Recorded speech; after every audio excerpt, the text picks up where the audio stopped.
so years, and more aggressively the last. So a second agent So two, okay, my and, left. and in fairness to them,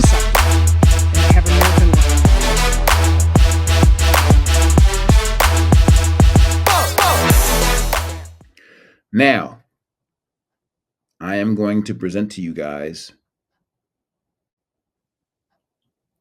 one person who is an agent of the Matrix. Okay, remember, the agents are those guys who wore the sunglasses who were trying to keep you blind, keep you in the Matrix so you didn't really see what was going on and you were useful to them. They used you as a battery for power. Okay, which happens today. Think about your cell phone. Okay, Google uses you guys as batteries for power because the information that they get from your searches, the information that they get, information that they get from your shopping habits is used as data, and they use that as a revenue source because that information is valuable. So that's just part of the matrix. But my point is that I am about to present to you, like I said, at the end of every episode, I'm going to present to you guys either an agent of the matrix, rebel of the matrix, an architect of the matrix, and sometimes I'm going to present to you guys more than one. Okay, so this guy, before he dies, needs to get his flowers. And by flowers, I mean he needs to be outed for the criminal liar that he is. This is a guy who was the first media face that the people saw after the JFK assassination, the most significant event. I'm not going to say it's the most significant event in American history, but it is definitely the most significant event in the 20th century, maybe the last 2 centuries. But after the JFK assassination, I need to set this up for you guys. After the JFK assassination, there was a guy who took a video named Abraham Zapruder. And as the FBI and the CIA swept the area, they found that this guy actually filmed it. So they found him. Now, a lot of the people that either took pictures or filmed it, they took their cameras, told them they would give it back to him, never gave it back to him, or they gave the photos back to them with the important ones taken out, the ones that would prove or show that there was a shot that came from the grassy area, or show that there was a bullet hole in the limousine that they fixed, or show something of significance. They would take the cameras from those people, but this guy Abraham Zapruder didn't let his camera go. And what happened is that his video got into a bidding war between the media companies. Now, if you understand some of the things, and we're going to get into this in depth about one of the architects called the CIA. The CIA had something called Operation Mockingbird in the 50s, the post-war era, where they took over the media apparatus of certain populations in order to manipulate those populations into doing what they wanted them to do. And Operation Mockingbird is still running rampant today. But back then, there was 2 bidders for that tape. There was Time Magazine and CBS. Now, they set up a meeting so that they could bid for the tape. And Time Magazine won out. So you would expect Time Magazine to bid for the tape so that they can air this amazing, most important evidence of the assassination to the world. Unbeknownst to the public, both of those companies are under the thumb of government agencies, particularly the CIA, Operation Mockingbird. They had tentacles everywhere. The Washington Post, the New York Times, the LA Times. So I will get into that in depth later on. But what happened is that the Time Life outbid CBS. So now Time Life is owned by a guy named Henry Luce, who went to school with Prescott Bush, who was George H.W. Bush's father. Skull and bones through and through. Now, if you know history, you know that Yale and the Skull and Bones in the 50s and 60s was the main recruiting ground for the CIA. And Henry Luce, Prescott Bush were thick as thieves.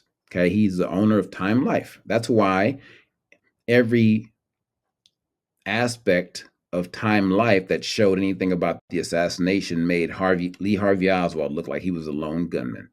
Just go back and look at it. Okay, they were propagandizing this guy who was never even fired a shot, just a patsy. And like I said, we're going to have episodes about that too. But anyway, let me set this up for you. So Time Life won the bidding. CBS lost out. But what CBS was allowed to do was send one of their guys to give a rendering of what happened on the tape. He was able to look at the video, and then he was able to tell the public what he saw. Okay? The name of that guy was Dan freaking Rather.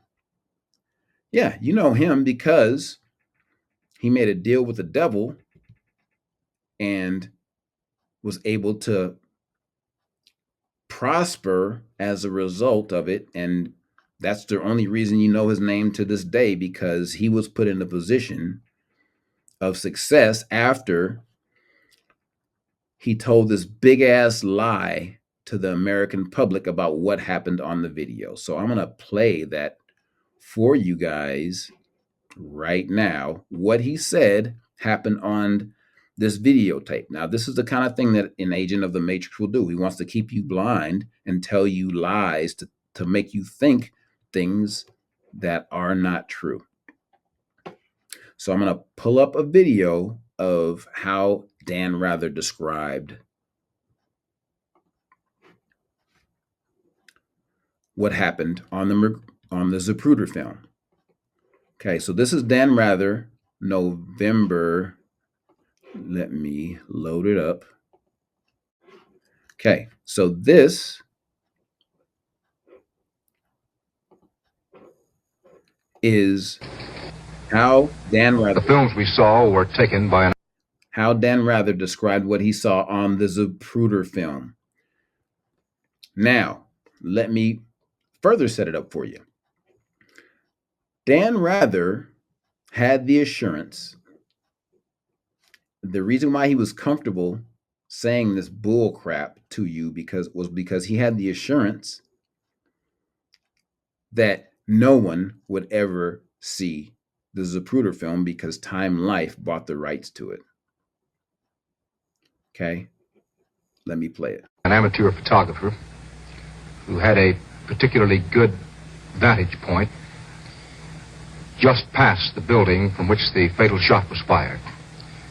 The films show President Kennedy's open black limousine making a left turn off Houston Street onto Elm Street on the fringe of downtown Dallas. A left turn made just below the window in which the assassin was waiting. About 35 yards past the very base of the building, just below the window, President Kennedy could be seen to put his right hand up to the side of his head to either brush back his hair or perhaps rub his eyebrow. President Kennedy was sitting on the same side of the car as the building from which the shot came. Mrs. Kennedy was by his side. In the jump seat in front of them, Mrs. Connolly and Governor Connolly. Governor Connolly on the same side of the car as the president, and in the front seat, 2 Secret Service men.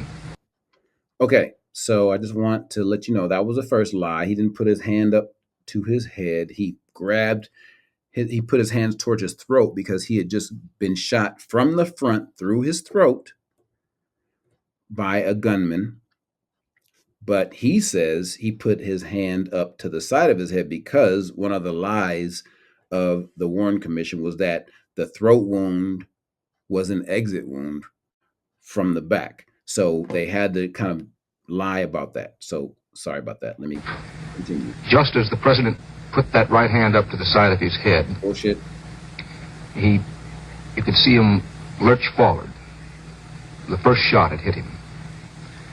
Mrs. Kennedy was looking in another direction and apparently didn't see or sense that first shot or didn't hear it. But Governor Connolly in the seat in front appeared to have heard it, or at least sensed that something was wrong. The governor's coat was open. He reached back in this fashion, exposing his white shirt front to the assassin's window. He reached back as if to offer aid or ask the president something. At that moment, a shot clearly hit the governor in the front, and he fell back in the seat.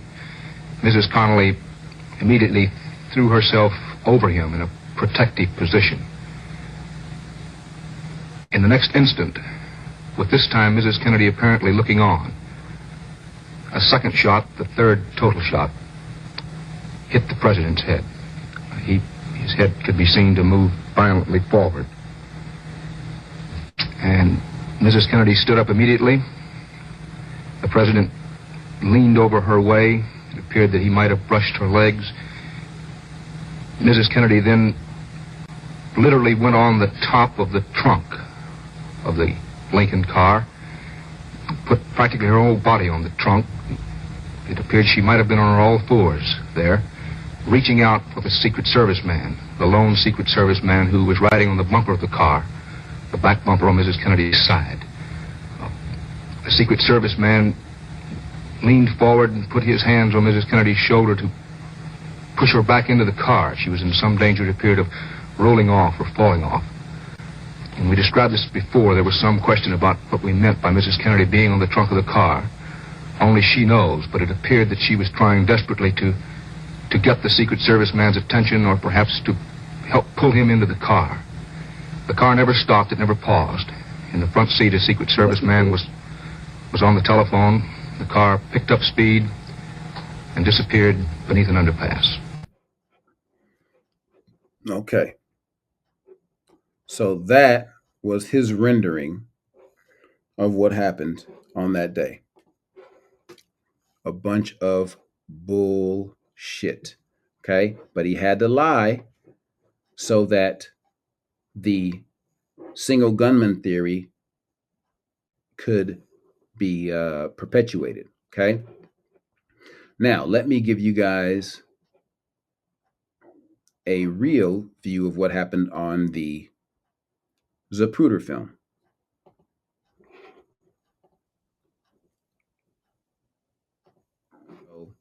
What Rather said was that the president put his one hand to the side of his head, right? Not to his neck. And the bottom line is he said he was hit and his head went violently forward.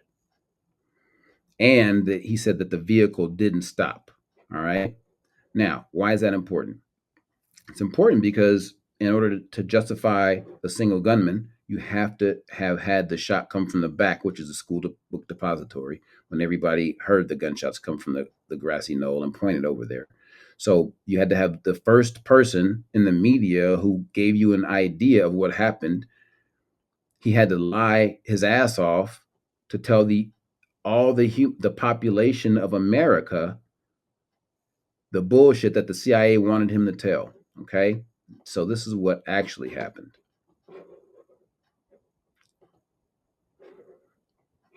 Okay, so this is going to be what actually happened. Dan Rather, the first media person to tell people, the media person's supposed to tell you the truth and what happens, right? First media person to talk about what happened, the assassination, and the video that he saw. He's supposed to tell us the truth. Well, he said that Kennedy had put one hand up to his face, and ultimately he said that he got hit and his head went violently forward basically kind of like indicating that he got shot from the back. Okay. And then he said the limo didn't stop. So basically, he had to say what the CIA told him to say. But like I said, he had assurances that no one would ever see the video because Time Life and Henry Luce, the skull and bones friend of Prescott Bush, told him that no one would ever see this tape. Right? Time Life Media Organization, you would think this is the most important evidence of video evidence of anything ever in the history of mankind. They would show it to people. But no. So anyway, let me play what actually happened for you. Okay. So here's the video. The car is coming down, and I hope you can see that he's about to put two hands up to his neck when he gets shot the first time. Okay. And then he gets hit violently backwards to the left, back and to the left. But he told everybody, and then he said the car didn't slow down. So you guys saw the car slow down. Okay. Let's see it. I mean, I know it's gruesome. I'm sorry, guys.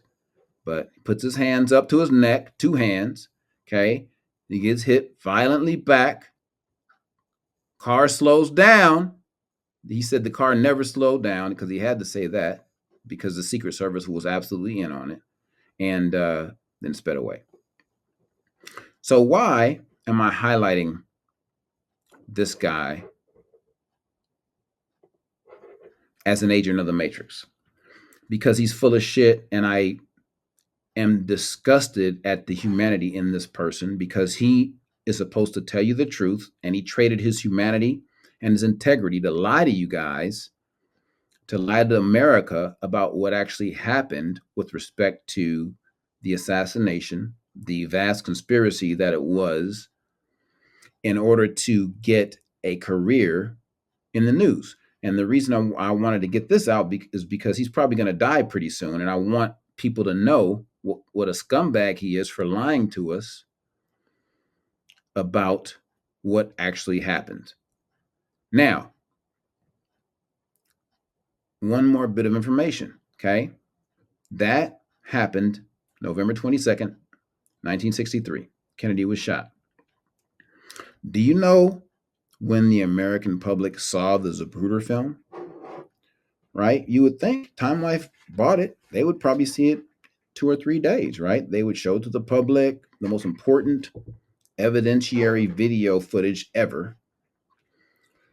The American public did not see this video until 1975. Why? Well, because a guy named, his last name was Bob Roden, worked in the film department. And he was told Abraham Zapruder's family was going to get a copy of the film for posterity. So he was told to clean this video up. Well, just like everybody else in America, he was told that Kennedy's head went violently forward. And he believed the story. And then he saw the film and he was freaked out and dismayed. So he made copies of this video and he debuted it on the Geraldo Rivera show as soon as he can make copies and clean it up for the American public to see. That's the only way the American public was able to see this video. And it's probably the only reason why, the biggest reason, let me say, why we know for certain that the Kennedy assassination was a humongous conspiracy, because we got video evidence. And that's why after 75, all of these Senate committee hearings came out. There was the Church Committee, there was the House Committee on Assassinations, and the Rockefeller Committee. Now, the Rockefeller Committee is involved in the CIA. Their money is directly involved in the CIA. So their commission was useless and BS. The Church Committee, however, got a lot of information that we wouldn't have had before. And the House Select Committee was a little compromised, but the Church Committee was not fucking around. They got a lot of good information. And guess what? Many, many men were murdered because they got subpoenas to testify on one or two of those committees. I'll just name a few of them. Sam Giancana got his subpoena, and several days after that, he was shot in his house by someone he knew 7 times or something like that in the face. Johnny Rosselli, who helped set up assassination attempts with the CIA in Cuba, he was found in a drum in Florida somewhere because he was scheduled to talk. There's a guy that met with Lee Harvey Oswald and became his buddy for a while. Then he handed him off to the Payne family, who were also CIA assets. His name was George Mornshield. He had his subpoena delivered, and on that same day, he murdered himself with a shotgun blast. But interestingly enough, on the evidence, there was a video recorder playing, and before he was shot, there was a sound with the alarm system that somebody was basically entering his house before he offed himself. Now, interestingly enough, he wrote George W. Bush, his buddy, to help him get out of the situation he found himself in earlier that year. But George H.W. Bush said, I can't help you, buddy. That's when